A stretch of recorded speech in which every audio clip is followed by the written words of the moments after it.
साथियों नमस्कार, कैसे हैं आप सब लोग। उम्मीद है सभी बहुत अच्छे, शानदार, लाजवाब हैं, एकदम बेहतर, ज़बरदस्त, जिंदाबाद। और आप सभी की तैयारी पढ़ाई बहुत अच्छी, बहुत शानदार और बढ़िया वाली चली हुई है। उम्मीद है बड़ी मेहनत आप सभी अपनी तैयारी के साथ करते हैं। और मेहनत से मेरा मतलब हमेशा होता है कि दिन भर की सारी क्लासेस को बड़े अच्छे से लेने के बाद में आप एक बेहतर रिवीजन जरूर करते होंगे। बाकी आप सभी बताइए कैसी चल रही है आप सभी की तैयारी। और देखिए मैंने ना कल की क्लास में भी एक ये बात कही थी कि जब हम तैयारी कर रहे होते हैं ना, तो हमारे दिमाग में 80% नेगेटिव चीज़ें आती हैं। और तैयारी नहीं, ये आप अपनी ज़िंदगी के किसी भी समय सोच लेना, 80% हमारा दिमाग नेगेटिव चीज़ें सोचता है। तैयारी के दौरान नेगेटिव चीज़ें सोची जाने वाली होती हैं। यार सिलेक्शन नहीं हुआ तो क्या होगा, यार मुझे तो याद ही नहीं रहता, यार पता चला पेपर तक सिलेबस कंप्लीट ना हो पाया तो मेरा तो सिलेबस ही कंप्लीट नहीं है। तो उसमें आप ये ना सोचें कि वो केवल आपके साथ है। अच्छा बताइए किस किस के साथ है ऐसा है। तो ऐसा नहीं है कि वो केवल आपके साथ है, ऐसा सभी के साथ होता है जो भी तैयारी कर रहे होते हैं। मैं भी तैयारी करता था, मेरे साथ भी होता है, मेरे साथ भी होता था। तो बिल्कुल भी इन बातों से ना घबराएं, कोशिश करें उस बात को पॉजिटिविटी में बदलें, अपने ऊपर एक भरोसा रखें, कहें कि नहीं, मैं तैयारी कर रहा हूँ, कर रही हूँ, मैं मेहनत कर रहा हूँ, कर रही हूँ, निश्चित तौर पर मैं एक वर्दी को लेकर जाऊंगा, जाऊंगी। ये अपने ऊपर आप सभी को एक भरोसा होना चाहिए। बिल्कुल भी निगेटिविटी आने ही मत दो। चलिए बाकी तो सभी को नमस्कार, जय हिंद, राधे राधे भाई। शुरू कर दी जाए फिर आज की कहानी। आज एक बड़े ही लाजवाब से चैप्टर पर हम चलेंगे। एक बड़ा बेहतरीन चैप्टर हम शुरू करेंगे और जिसका नाम है ग्रेविटेशन यानी कि गुरुत्वाकर्षण। चैप्टर का नाम डालेंगे आप सभी ग्रेविटेशन, गुरुत्वाकर्षण।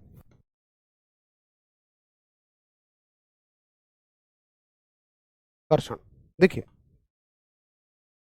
क्या होता है ग्रेविटेशन, क्या होता है गुरुत्वाकर्षण में। कल हमने कार्य, ऊर्जा और शक्ति के बारे में अच्छे से कंप्लीट कर लिया था। आज चलिए ग्रेविटेशन की तरफ यानी गुरुत्वाकर्षण की तरफ। देखिए ये कहानी है पूरी की पूरी उस रहस्य की जिसको मैंने सबसे पहले दिन की क्लास में बताया था। आपको याद होगा जब पहले दिन की हमने क्लास ली थी तो मैंने आपको बताया था कि भौतिक विज्ञान प्रकृति का अध्ययन है और प्रकृति के पास बहुत सारे रहस्य हैं। उनमें से एक रहस्य ये था कि कैसे सूर्य सारे ग्रहों को अपनी ओर नचा रहा है। क्यों वो ग्रह सूर्य को अपनी ओर नहीं नचा लेते, जबकि सूर्य सबका दादा बना बैठा सभी को अपने आसपास नचा रहा है। तो आज आप उसका कारण सीखेंगे। आज आप सीखेंगे कि कैसे पृथ्वी सूर्य के चारों ओर घूमती है और चंद्रमा पृथ्वी के चारों ओर घूमता है। कैसे आप एक वस्तु को चलो बहुत बड़े अनुज, वेरी गुड। तो कैसे अगर एक वस्तु को ऊपर से छोड़ा जाए तो वो हमेशा नीचे ही जाती है, वो ऊपर क्यों नहीं चली जाती है। असल में ये वाली जो बात है ना, ये सोची थी न्यूटन साहब ने। न्यूटन साहब सेब के पेड़ के नीचे बैठे हुए हैं। सेब का फल नीचे गिरता है। अच्छा इसके क्वेश्चन रह गए। चलिए कोई नहीं, फिर मैं अब शुरू कर दिया तो शुरू कर दिया। ग्रेविटेशन और वर्क एनर्जी एंड पावर के क्वेश्चन कंबाइन करके करा दूंगा, है ना, कोई दिक्कत नहीं है। आ जाइए आगे देखिए। तो मैंने कहा कि अगर किसी न्यूटन साहब ने देखा कि वो सेब नीचे ही क्यों गिरा, ऊपर क्यों नहीं चला गया। यार ऊपर से नीचे कब से वस्तुएं गिर रही थी, पहले से गिर रही थी। लेकिन ये वो न्यूटन साहब थे जिन्होंने बस ये सोचा कि ये वस्तुएं नीचे ही क्यों गिर रही हैं। अच्छा ये वस्तुएं ऊपर क्यों नहीं जा रही हैं। उसके आधार पर न्यूटन साहब ने एक बड़ी शानदार बात कही। बड़े ध्यान से सुनना मेरी उस बात को। न्यूटन साहब कहते हैं कि इस ब्रह्मांड की कोई भी दो वस्तुएं, मैं क्या कह रहा हूं, मैं कहीं पृथ्वी की बात नहीं कर रहा हूं, ना मैं सेब की बात कर रहा हूं, मैं कर रहा हूं ब्रह्मांड में, पूरे ब्रह्मांड में कोई भी दो वस्तुएं एक दूसरे को अपनी ओर आकर्षित करती हैं, एक दूसरे पर अपनी ओर खिंचाव का बल लगाती हैं। कैसे लगाती हैं, मतलब अगर मैं देखूं मेरे दोनों हाथ है ना, ये दोनों एक दूसरे को खींचने की कोशिश कर रहे होंगे। तुम कहोगे यार भैया लेकिन खींच क्यों नहीं रहे। तुम दूसरा ये भी कह सकते हो कि चलो मान लो ये फोन है और ये आपका पेन है, ये दोनों एक दूसरे को अपनी ओर क्यों नहीं खींच रहे। देखिए खींच तो रहे हैं लेकिन आपको नजर नहीं आ रहा है। जैसे मान लो मैं तुमसे पूछूं कि क्या इस पेन में इलेक्ट्रॉन है, हाँ है। दिख रहे हैं, नहीं दिख रहे हैं। ऐसा नहीं होता कि जो चीजें नहीं दिख रही वो है नहीं। तो यहां पर इनके बीच में खिंचाव का बल लगा हुआ है। बट ये दोनों एक दूसरे को, मतलब वो हमें दिख नहीं रहा। तो लोगों ने पूछा भैया फिर कैसे दिखेगा? मैंने कहा दिखने के लिए ना एक वस्तु इतनी भारी होनी चाहिए जितने भारी ग्रह हैं, और दोनों इतनी भारी हो जाएं तो मजे ही मजे, फिर तो क्लियर दिखेगा। हालांकि एक ग्रह हो तो भी दिखेगा। बच्चों ने कहा जी कैसे? मैंने कहा देखो, अगर आप पेन और पृथ्वी के बीच में देखो, पृथ्वी तो ग्रह है, बड़ा भारी है। अच्छा, हम लोग पृथ्वी की सतह पर खड़े हैं, ये पता है ना आपको? पृथ्वी अंडाकार है और हम उसकी सतह पर खड़े होते हैं, हम उसकी सतह पर रहते हैं, अंदर नहीं रहते हैं। तो एक पेन है और एक पृथ्वी है। मैं इस पेन को यहां से छोड़ता हूं, देखो ये आपको क्लियर गिरता हुआ नजर आएगा। बोलो यस और नो। तो पृथ्वी और पेन के बीच में आकर्षण बल क्लियर नजर आ रहा है। और मजे की बात कि पृथ्वी और पेन दोनों ही चाहते हैं, पृथ्वी चाहती है कि मैं पेन को अपनी ओर खींच लूं और पेन चाहता है मैं पृथ्वी को अपनी ओर खींच लूं, लेकिन क्योंकि पृथ्वी बहुत भारी है इस पेन की तुलना में, इसलिए पृथ्वी इस दौड़ में जीत जाती है और इस पेन को अपनी ओर खींच लेती है। इसी बल को कहा न्यूटन साहब ने, जो कोई भी भारी वस्तु लगाती है एक दूसरे पर, अच्छा ऐसा नहीं है हल्की नहीं लगाएगी, दोनों ही लगाती हैं, कुल मिलाकर ये कहिए भारी हल्का छोड़िए कि दो वस्तुएं एक दूसरे पर लगाती हैं, उसी को कहते हैं गुरुत्वाकर्षण बल, ग्रेविटेशनल फोर्स। ठीक है, तो ये हो गया आपका गुरुत्वाकर्षण बल यानी कि ग्रेविटेशनल फोर्स। तो न्यूटन साहब ने कहा कि अगर ये कोई ग्रह है या कोई भारी वस्तु है तो ये किसी वस्तु को अपनी ओर खींच लेगा, और इसी को हमने कहा ग्रेविटेशनल फोर्स, गुरुत्वाकर्षण बल। ठीक है, तो ये बात मैंने यहाँ लिख दी है, नोट्स आप लोग बाद में बनाते ही हो, तो इसको अच्छे से नोट कर लेना। इस नियम के अनुसार प्रत्येक कण ब्रह्मांड में प्रत्येक अन्य कण को उस बल से आकर्षित करता है। अभी बस यहां तक रहने दो कि इस नियम के अनुसार प्रत्येक कण ब्रह्मांड में प्रत्येक अन्य कण को उस बल से आकर्षित करता है। अभी यहां तक रहने दीजिए। अच्छा, ये बात सभी को समझ में आई है? फिर लोगों ने मुझसे पूछा कि भैया एक बात बताओ कि मान लो मैं अगर ये निकालना चाहूं कि पृथ्वी ने इस सेब को या बॉल को कितने बल से खींचा, तो वो कैसे निकालूंगा? तो अब हम पढ़ेंगे उसका सूत्र। एक बार फटाफट थम्स अप करिए। थैंक यू भाई अमित, थैंक यू।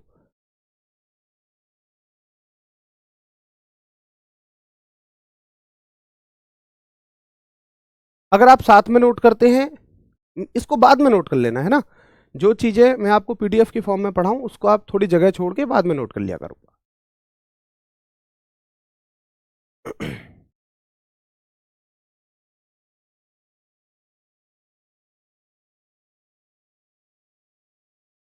चलिए ठीक है, बहुत बढ़िया। क्योंकि जो बात मैं कई बार बोल दूं और असल में क्या है ना, उसी बात को मैं दोबारा लिखूं इंग्लिश हिंदी में तो बड़ा समय वेस्ट हो जाता है। तो कुछ कुछ चीज़ों को, थोड़ी बहुत कुछ कुछ चीज़ों को जो लिखने में ज़्यादा बड़ी होंगी, लंबी होंगी, उनको थोड़ा थोड़ा सा हम पीडीएफ की मदद ले लिया करेंगे बीच बीच में कभी। अब भैया लोगों ने पूछा जी कितना बल होगा? मैंने कहा ये बताओ, इसका द्रव्यमान बताओ किलो में कितना है? तो उसने कहा इसका द्रव्यमान किलो में है m। अब मान लो तुम इसका द्रव्यमान कुछ भी मान सकते हो, छोटा m मान लो, m1 मान लो, बड़ा m मान लो। जनरली मैं बड़ी चीजों का बड़ा m, छोटी चीजों का छोटा m मान लेता हूं। अच्छा, दूसरी चीज, पेपर में कभी भी m नहीं देगा, पेपर में तो द्रव्यमान कहेगा वो सिर्फ। ये तो हम तुम लोग अपनी सहूलियत के लिए मान लेते हैं, बाकी पेपर में कभी वो आपको संकेत नहीं देगा, पेपर में तो हमेशा यही कहेगा द्रव्यमान है। तो m क्या है? इसका द्रव्यमान।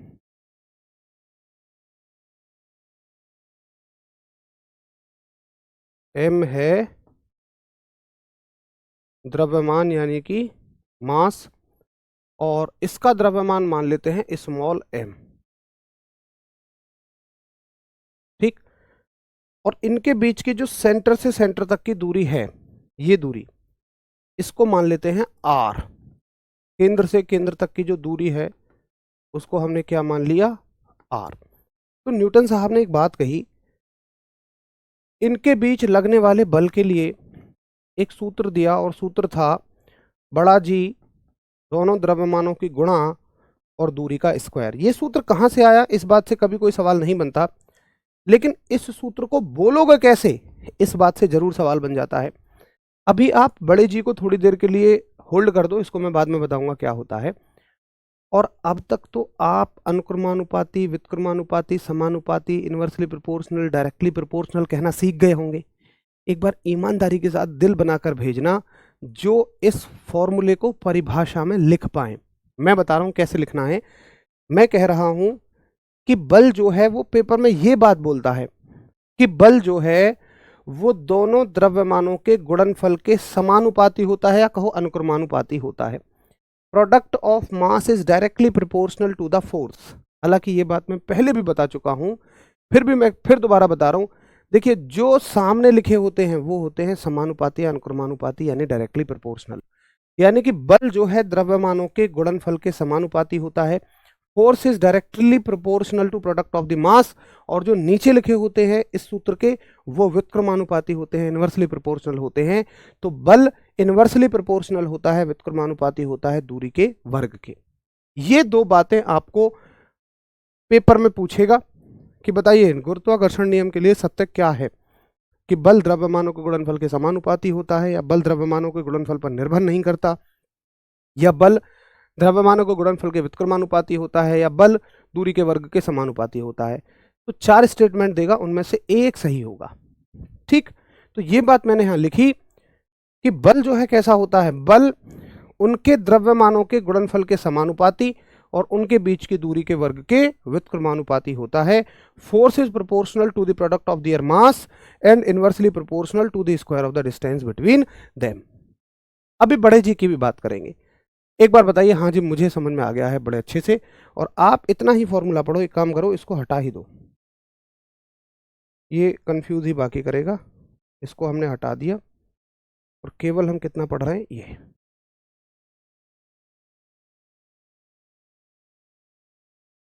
ठीक है कि फोर्स जो है G m1m2/r²। बताइए, थम्स अप करिए एक बार, हाँ जी क्लियर है।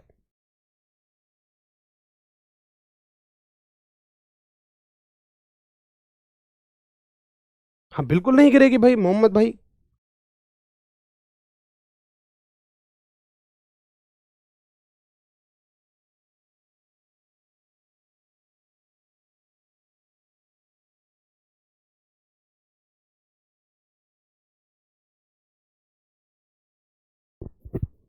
टेलीग्राम तो आपको कहीं से ज्वाइन नहीं करना होता, वो तो एप्लीकेशन के बराबर में ही आपको लिंक दिखेगा ना टेलीग्राम का, वहीं से ज्वाइन कर लो। बिल्कुल बिल्कुल नहीं भाई मोहम्मद भाई, बिल्कुल सही सोच रहे हो आप। बहुत बढ़िया अंकित, वेरी गुड, शानदार। सभी के कमेंट आ रहे हैं, विशाल भाई कमेंट आ रहे हैं आपके। चलिए नितिन भाई क्लियर है, सभी को एकदम क्लियर है। अरे मैं वैसे तो हाथ से ही लिखूंगा, बस कुछ कुछ चीजें ऐसी होंगी जो बड़ी बड़ी सी इंग्लिश में भी लिखनी होती है, हिंदी में भी, उनको कभी कभी पीडीएफ की हेल्प ले लूंगा।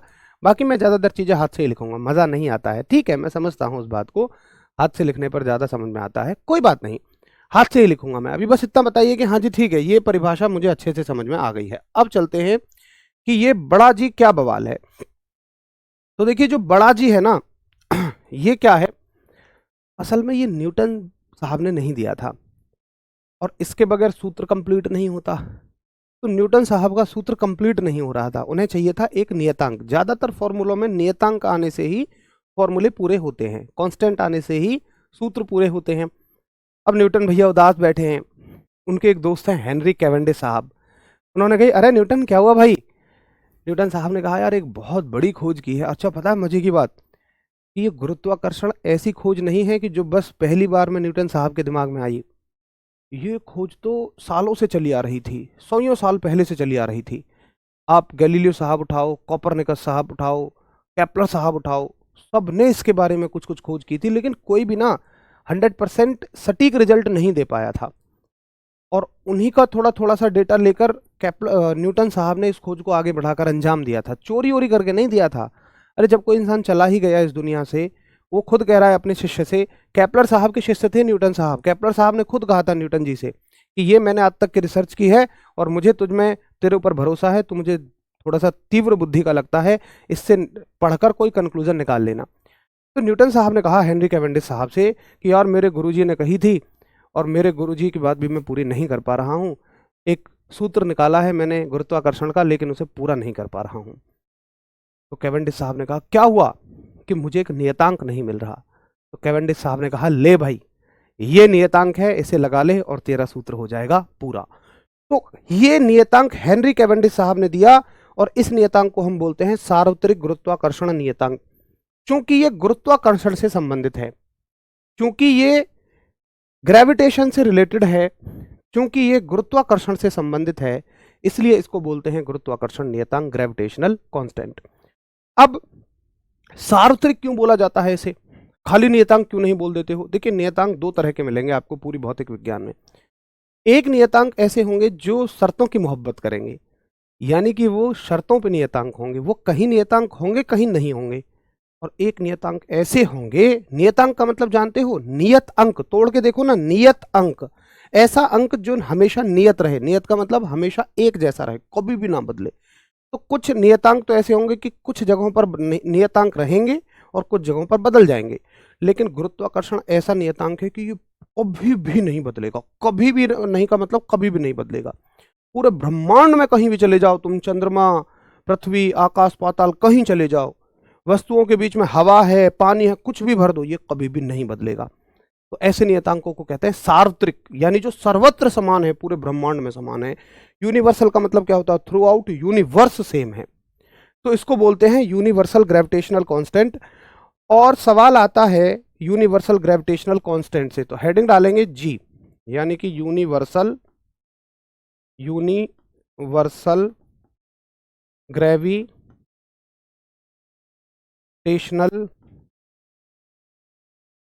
कांस्टेंट, यानी कि सार्वत्रिक गुरुत्वाकर्षण नियतांक।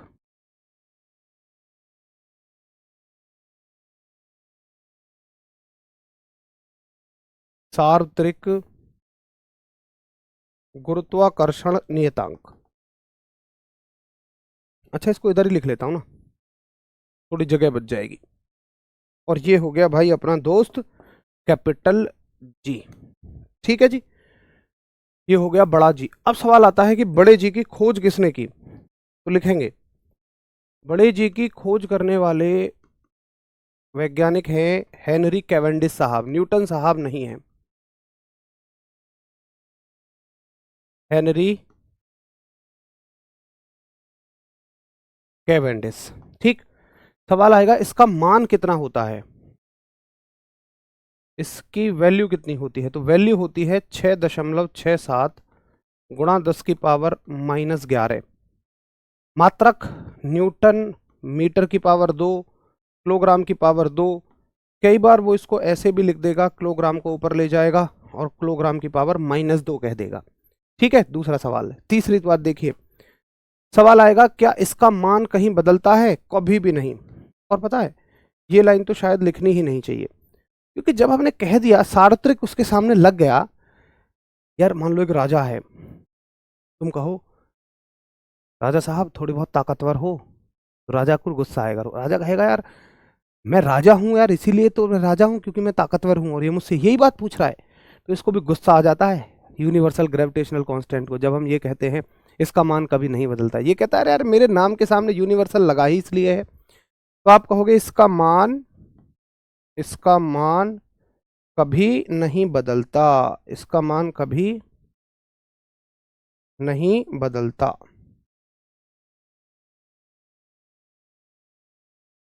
यानी कि इट्स वैल्यू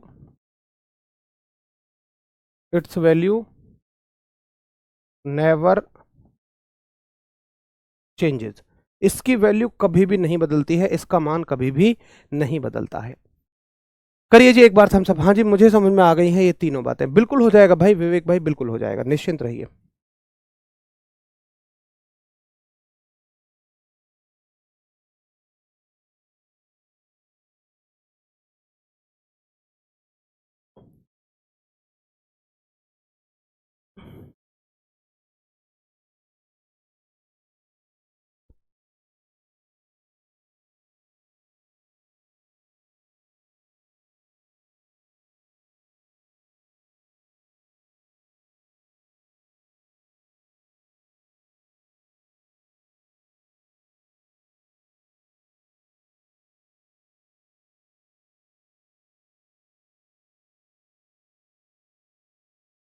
हाँ बिल्कुल भाई, डीएस कर सकते हैं, नोट्स बनाओगे तो ज्यादा बढ़िया, सभी लोग नोट्स बनाइए। ठीक है भैया, तो यहां से ये तीनों सवाल आएंगे, तीनों ही अपने आप में इंपॉर्टेंट है। अगर आप मुझसे पूछो इसमें इंपॉर्टेंट कौन सा है, तो तीनों के तीनों ही इंपॉर्टेंट है। ये भी इम्पोर्टेंट है, वैल्यू भी इम्पोर्टेंट है, इसका मात्रक भी इम्पोर्टेंट है, और ये कभी नहीं बदलता, ये तो इम्पोर्टेंट है ही। तो ये हो गई किसके बारे में बात? बड़े जी के बारे में बात। नहीं नहीं नहीं, गलत बात है। 9.8 बड़े जी का मान नहीं होता है, ये छोटे जी का मान होता है, और अब हम छोटे जी की कहानी को ही पढ़ने जा रहे हैं। देखिए आगे चलें, एक बहुत बेहतरीन सी बात, ये तो हो गई न्यूटन साहब के गुरुत्वाकर्षण के नियम के बारे में बात, उसका स्टेटमेंट हो गया, उसका सूत्र हो गया, और ये हो गए बड़े जी के बारे में बात। अब थोड़ा सा आगे चलते हैं, एक नई कहानी मैं आपसे पूछूंगा, मुझे आप उत्तर करना। मैं कह रहा हूं कि ये पृथ्वी है, और मान लो इसके ऊपर एक बॉल ऐसे गिर रही है। तो देखिए जैसे जैसे बॉल नीचे आएगी, ऐसे ऐसे ऐसे ऐसे जैसे जैसे जैसे जैसे बॉल नीचे आती चली जाएगी, तो उसकी दूरी घटती चली जाएगी। और अगर आप सूत्र को देखें, अगर आप फॉर्मूले को देखें, सूत्र कहता है दो द्रव्यमान और दूरी के वर्ग का गुणन, दूरी के वर्ग का स्क्वायर, दूरी का वर्ग मतलब। तो इस बात का मतलब पता है क्या होता है? इस बात का मतलब ये होता है कि अगर दूरी बढ़ेगी तो बल घटेगा। जो चीजें सूत्र में नीचे होती हैं उनके बढ़ने पर ये वाली चीज घटती है, और इसके घटने पर ये वाली चीज बढ़ती है। क्लियर? तो अगर दूरी बढ़ेगी तो ये घटेगा, और अगर इसका उल्टा, अगर दूरी घटेगी तो बल कैसा होगा? बढ़ेगा। यानी कि अगर बॉल नीचे आ रही है तो उसकी पृथ्वी से दूरी घटती चली जा रही है। भाई देखो ना ध्यान से, पहले कितनी दूरी है? ये दूरी है। जब बॉल आपकी थोड़ी पीछे आ गई, नीचे आ गई, यहां आ गई, तो दूरी कितनी बनेगी? ये बच जाएगी दूरी। और जब बॉल यहां आ गई तो और भी दूरी ये बच जाएगी, तो दूरी कम होती चली जा रही है। अब जैसे जैसे दूरी घटेगी वैसे वैसे पृथ्वी बॉल पर ज्यादा बल लगाएगी। बिल्कुल सिंपल पढ़ लो, सिंपल समझो कि अगर कोई वस्तु पृथ्वी के नजदीक आती है तो पृथ्वी उस पर ज्यादा बल लगाती है, और ज्यादा बल लगाती है तो इसकी गति बढ़ती चली जाती है। अरे भाई, एक मोटरसाइकिल किसी चाल पे चल रही है, तुम उस पर बल लगा दोगे तो उसकी चाल नहीं बढ़ जाएगी? कुल मिलाकर अगर कोई भी वस्तु पृथ्वी की तरफ नीचे गिर रही है तो उसकी चाल एक समान नहीं रहेगी, वो चाल बढ़ती चली जाएगी। यानी मान लो फॉर एग्जाम्पल यहां चाल अगर 10 है, तुम कहोगे 10 कहां से आया? मैं एक उदाहरण दे रहा हूं। यहां पर चाल 10 है, यहां पर 15 है, तो यहां पर कितनी हो जाएगी? 20 हो जाएगी। ये बढ़ती चली जाएगी। जैसे जैसे बॉल नीचे आएगी वैसे वैसे ये स्पीड, ये चाल लगातार नीचे की तरफ बढ़ती हुई चली जाएगी। और जब भी किसी वस्तु का वेग बढ़ता है, इसको वेग कह लो, दिशा है इसमें, जब भी किसी वस्तु की वेलोसिटी बढ़ती है तो हम क्या कहते हैं? कि वो त्वरित हो रही है। देखिए त्वरित होने का मतलब उसमें कुछ अलग से नहीं आ गया, एक्सेलरेटेड होने का मतलब उसमें कुछ नया नहीं आ गया। त्वरित होने का मतलब ही ये है कि उसका वेग बढ़ गया, उस पर कोई बल लगा है और उसका वेग बढ़ गया। तो वेग तो बढ़ ही रहा है, और इसी चीज को हम कहते हैं कि वस्तु क्या हो गई? त्वरित हो गई है, वस्तु एक्सेलरेटेड हो गई है। बोलो यस और नो। तो ये जो त्वरण लग रहा है एक वस्तु पर, और त्वरण का कोई मतलब नहीं है, त्वरण का मतलब सिर्फ समझो कि किसी बल की वजह से वस्तु का वेग बढ़ रहा है, किसी फोर्स की वजह से वस्तु की वेलोसिटी बढ़ रही है। ये जो त्वरण आया किसकी वजह से आया? देखिए मोटरसाइकिल का वेग बढ़ाना है तो तुमने इंजन को ज्यादा पेट्रोल देना होगा। भाई किसी भी वस्तु का वेग अपने आप नहीं बढ़ जाएगा, आपको कुछ देना पड़ेगा उसके लिए। लेकिन यहाँ कुछ नहीं देना पड़ रहा, यहाँ पर सारा खेल कौन निभा रहा है? गुरुत्वाकर्षण, ग्रेविटेशन। तो ग्रेविटेशन की वजह से एक त्वरण लगता है जिसको कहते हैं गुरुत्वीय त्वरण, ग्रेविटेशनल एक्सेलरेशन। बोलो यस और नो।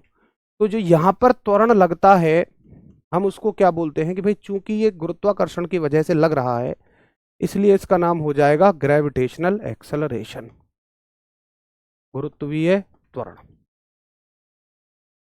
Gravitational acceleration. और इसी को हम कहते हैं छोटा जी। आ गया जी, आ गया। छोटा पैकेट बड़ा धमाका। बोलो भैया यस और नो। जी मुझे समझ में आ गई क्या होता है छोटा जी, गुरुत्वीय त्वरण, ग्रेविटेशनल एक्सेलरेशन। तो आप लिखेंगे कि जब कोई वस्तु पृथ्वी के समीप आती है, जब वस्तु, पृथ्वी कह लो या कोई भी ग्रह कह लो, पृथ्वी के समीप आती है तब उस पर गुरुत्व द्वारा, गुरुत्व कह लो या गुरुत्वाकर्षण एक ही बात है, तब उस पर गुरुत्व द्वारा लगने वाला त्वरण क्या कहलाता है? गुरुत्वीय त्वरण कहलाता है या गुरुत्वाकर्षण कहलाता है। The acceleration exerted due to gravity, the acceleration exerted due to gravity is called as gravitational acceleration। ठीक है, अब कोई मुझसे पूछे, जैसे आप लोगों ने आज तक इसके बारे में क्या पढ़ा है? आपने पढ़ा है कि इसकी वैल्यू जो विषुवत रेखा है यहाँ 9.8 होती है, ध्रुवों पर इसकी वैल्यू 10 होती है। मैं पूछता हूं कि ये कहां से आती है? 9.8 या 10 आती कहां से है?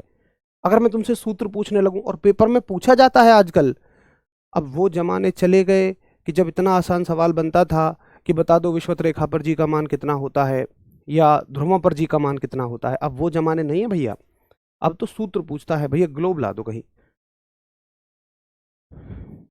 आओ, तो है याद किसी को सूत्र? बताओ एक बार कि कहां से निकालते हो ये, कि यहाँ 9.8 होती है, यहाँ 10 होती है, कहां से कैलकुलेट करते हो?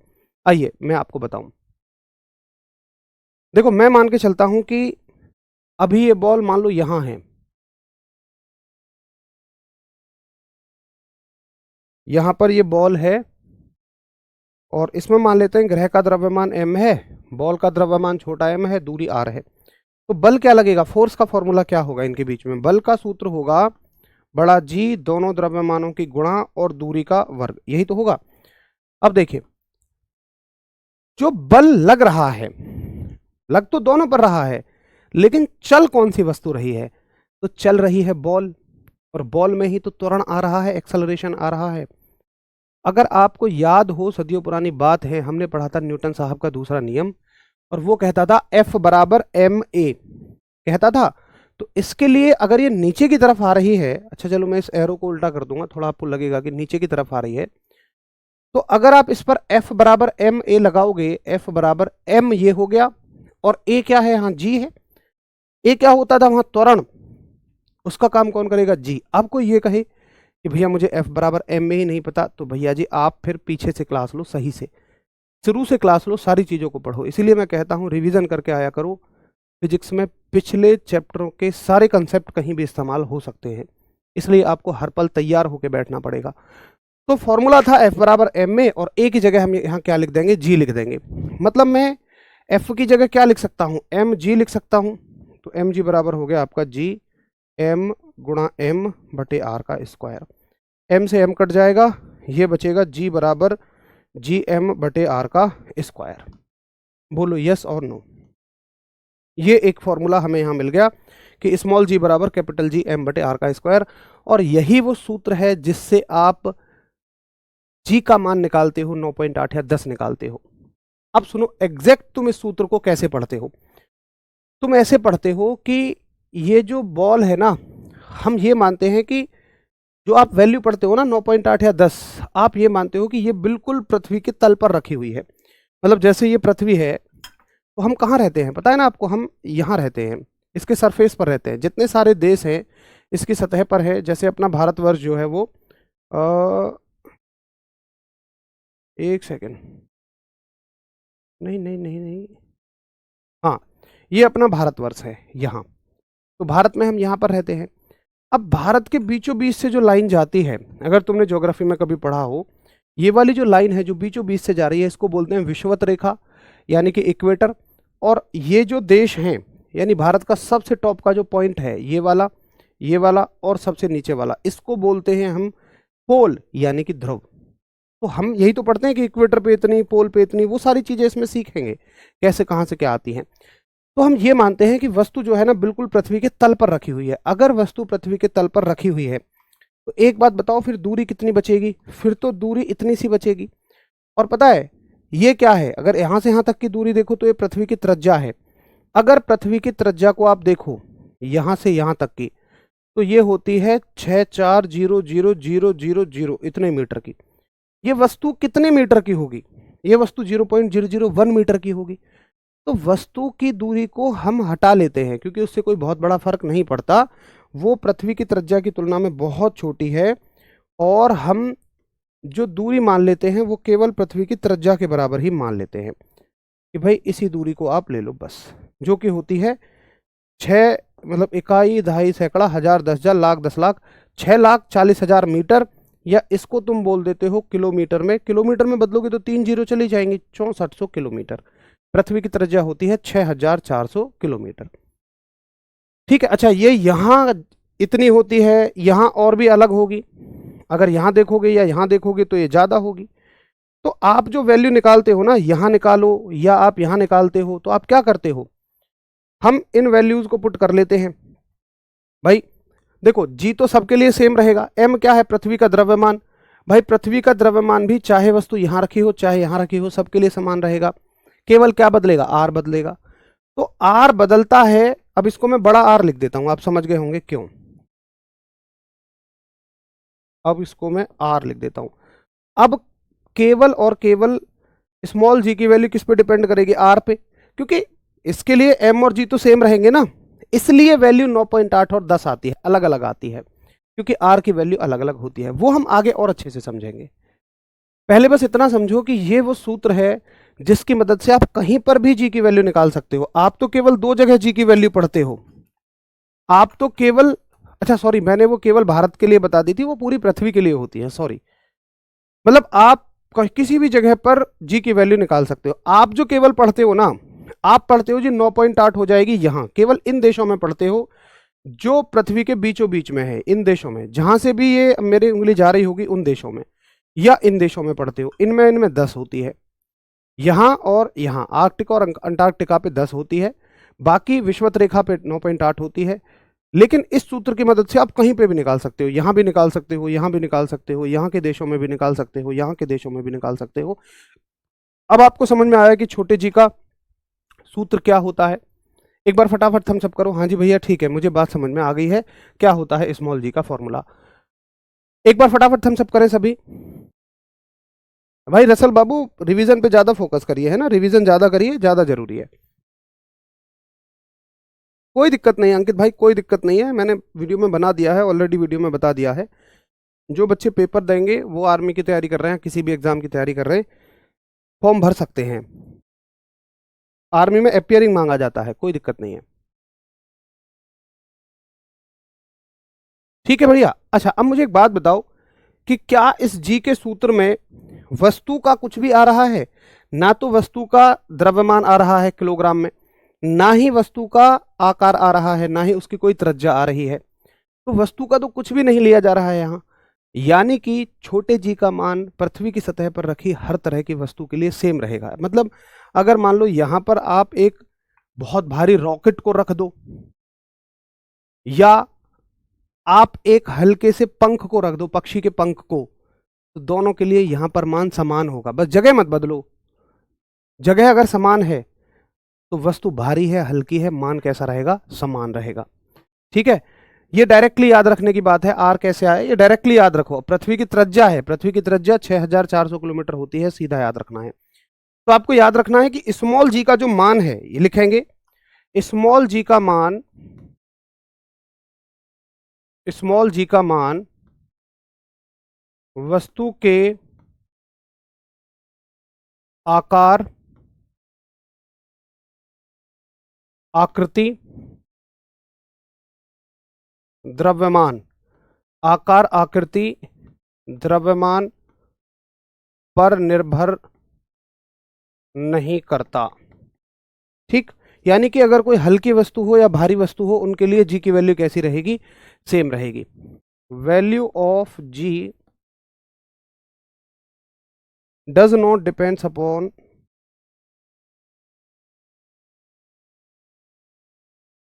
value of g doesn't depends upon shape, size and mass of a body। Shape, size and mass of the body, ये निर्भर किस चीज पर करता है? ये केवल और केवल निर्भर करता है कि वस्तु रखी कहां है। यानी कि एक ही जगह पर रखी हल्की और भारी वस्तुओं के लिए जी का मान कैसा होगा, समान होगा। एक ही स्थान पर रखी वस्तुओं के लिए,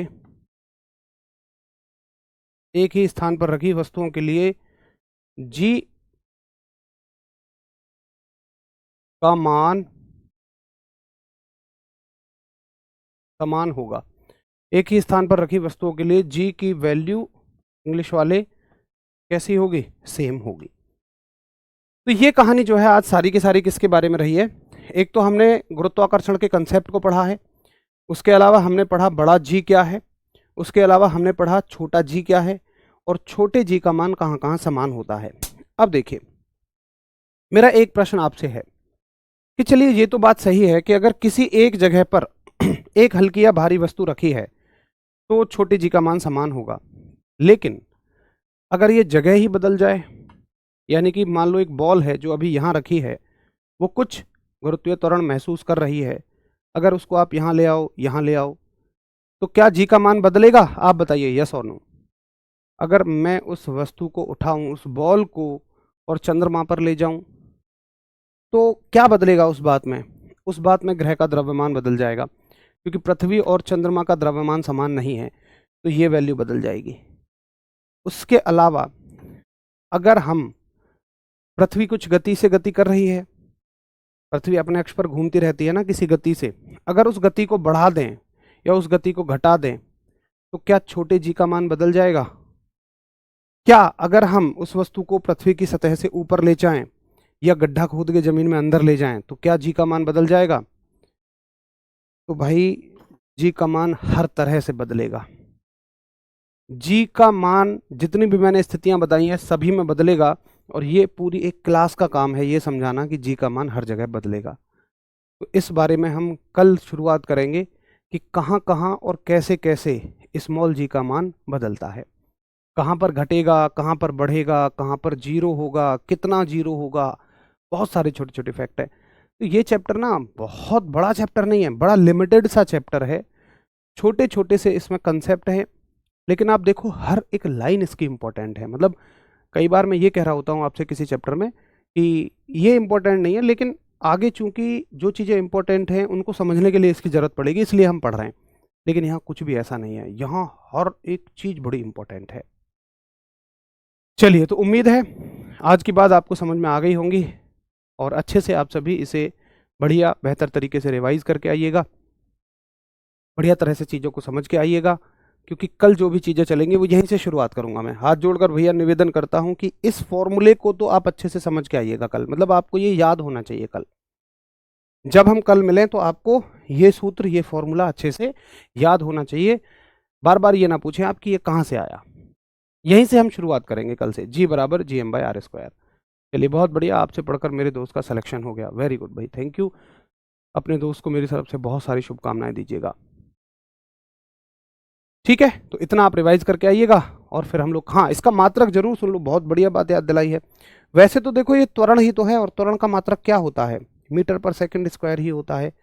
तो इसका जो मात्रक है, इसकी जो यूनिट है वो क्या होगी? वो मीटर पर सेकंड स्क्वायर ही होगी, जिसको हम मीटर सेकंड की पावर -2 भी लिख देते हैं, क्योंकि ये एक त्वरण ही तो है, क्योंकि ये एक एक्सेलरेशन ही तो है। ठीक है जी, चलिए, तो दोस्तों अब हम कल मिलेंगे, तब तक के लिए आप सभी को नमस्कार, धन्यवाद, जय हिंद।